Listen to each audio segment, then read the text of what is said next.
কি গো, এ নাও, আজ সকালে তোমার খাটনি কমিয়ে দিলাম। কি এনেছো? এনেছি কৃষ্ণনগরের ভাইরাল দাদুর ডালপুরি। ভাইরাল দাদু? হ্যাঁ হ্যাঁ।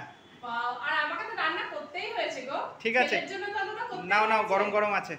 তাই চলো খাই খেয়ে দেখি কেমন। এই ভাইরাল দাদুর দোকান কোথায়, চলো তোমাদেরকে সেটা আগে দেখায়। বর তো অনেক খুঁজে খুঁজে তারপরে একে ওকে জিজ্ঞাসা করে তারপর গিয়েছে, মানে সবজি বাজার দেখলে এবার মাছ বাজার পেরিয়ে ফাইনালি এই দেখো সেই ভাইরাল দাদুর দোকান বর অ্যাটলিস্ট খুঁজে পেয়েছে।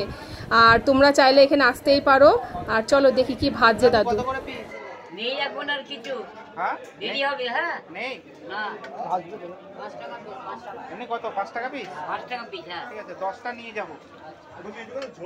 পর তোমরা তো শুনতেই পেলে দাদুর মুখে যে দাদুর সব শেষ হয়ে গেছে কচুর এই ডালপুরি। বরকে বললো ওয়েট করতে।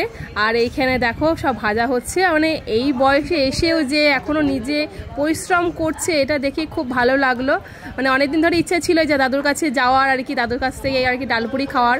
এখানে কচুরিও বিক্রি হয়, তবে কচুরিটা ছিল না, এখন এখানে ডালপুরি নিয়ে এসছে বর। যাই হোক দাদু, তুমি যুগ যুগ জিও, এইভাবে চালিয়ে যাও। ওকে, টাটা।